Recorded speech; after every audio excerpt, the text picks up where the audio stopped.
far would you go? Would you kill them? Everyone crossing the Channel from France to the United Kingdom is unlawfully here. Enforce our borders. Would you kill them? Would you shoot them? You have to have some grown-up approach to this. I hope you never, in your lifetime, being the kind of unsympathetic, ungenerous soul that you are, I hope you never get power. I've never been this angry on this show. Based on that reaction, you'd think that Ben Habib said the most outrageous thing ever, but then you'll hear him and realize he's actually just saying what most ordinary Brits like me and you are thinking. And that's how she responds?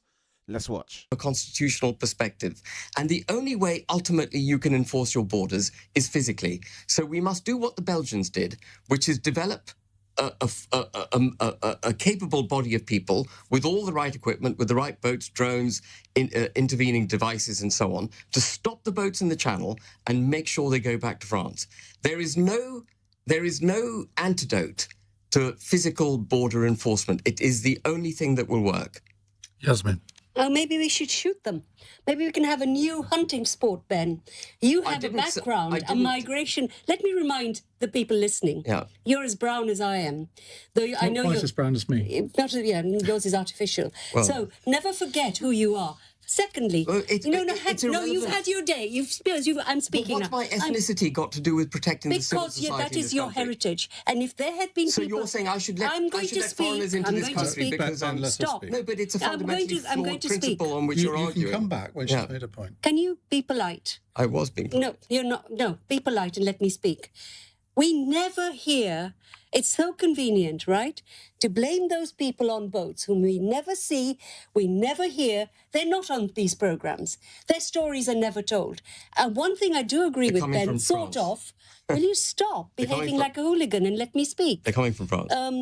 We could try and understand how our overseas interventions have resulted in some of this. A lot, I think somebody told me, a migrant group told me, 68% of the boats are coming from Libya, set off from Libya. Who destroyed the state of Libya, tell me, and made it into a complete basket case? Who did it? Gaddafi. No. Under him, like him or not, the state functioned. He did not have boats coming into Europe from there. If you thought that was strawmanning, just wait until you hear what she says next. Even if everything she said was true, even if the UK was responsible for all the world's problems, and even if all the people coming on the boats were not criminals, which we know are both lies, does it mean that it's fair that people who pay smugglers to jump the queue and come in get to stay and are subsidized whilst doing that?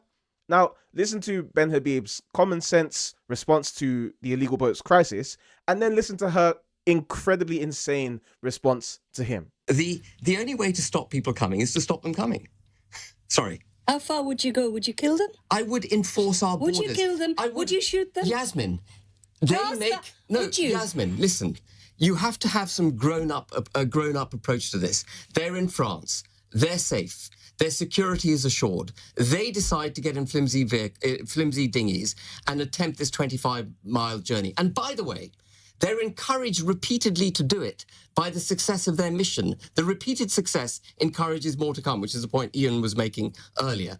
If they know that they're going to be met by British security at the edge of our territorial waters, which, by the way, we have an entire right to do under international law, and they will be prohibited from coming into British waters, they will learn to go back to France. Now, the reason she responds this way is because of the woke mind virus.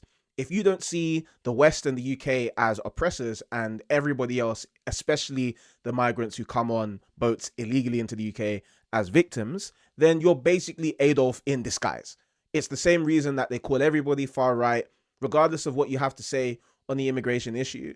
And so this blindedness stops them from being able to extend compassion to other people who actually do suffer at the hands of the unbridled illegal immigration that we have.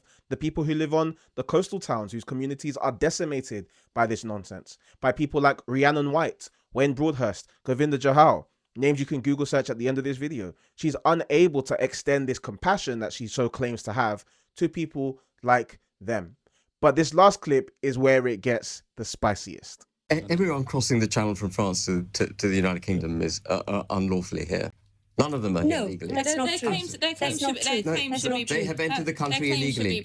They have entered the country illegally. Their claims should be processed.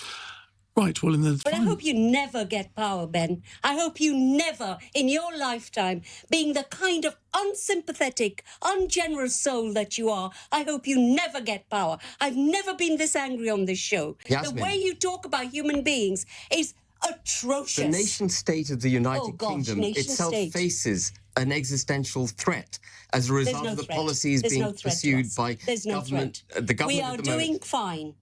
They said that when we came. Shall I tell you? When Ugandan nations came, this was the same language used. And do you know how many Americans have come into our country in the last 6 Yasmin. months? Do you know how many Americans have entered our country and are living here and working here? No, tell Go me. check the figures. Go check the figures. Well, how many? Huge numbers. Well, how many? Well, you're asking him how many. No, You've got to tell I'm me just how many. saying there's a vast influx like there was. I wrote a book a few years ago called Who Do We Think We Are? And in that year, and I can't remember, it was about 9 years ago, there were more American migrants in this country than there were Jamaicans. Nobody spoke about them. Why is ethnicity? What is ethnicity? They come from a country where they don't need to But leave. why does ethnicity loom so Trump? large in your mind, To Yasmin? Trump. What Yasmin Alibai Brown fails to understand, and many people like her fail to understand, is you cannot have compassion without strength and justice. How do you have compassion for the people fleeing genuine war-torn countries and offer them a safe place to live if you can't even ensure of that safety? If you can't even ensure of your own borders and keep criminals out and people who have a criminal past out, how do you ensure safety for people who are coming? How do you have compassion for all of those young victims of the grooming gang scandal when you don't have the strength to prosecute people because you're scared of upsetting them about ethnicity and disrespecting their religion? How do you offer compassion to all those young girls who have been victims of female genital mutilation when you're scared to tackle the issue and you're scared to deal with the fact that people come into our country from areas that practice these things regularly? Between 2015 and 2023, over 80,000 GP appointments identified female genital mutilation in the UK. Are you trying to tell me that this is a culturally English thing? This is an English problem and has nothing to do with the immigration policy that we've experienced over the past couple of decades?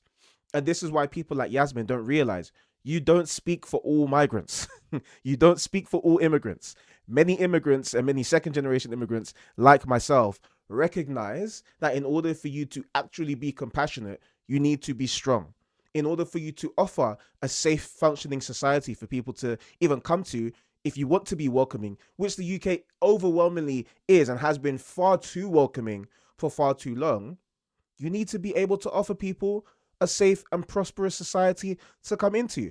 And you also need to maintain the expectation that people would culturally assimilate when they come here so you can maintain the strength and the safety of the UK. But the fact is, the UK doesn't owe the whole world everything. Neither does any Western country owe the whole world everything.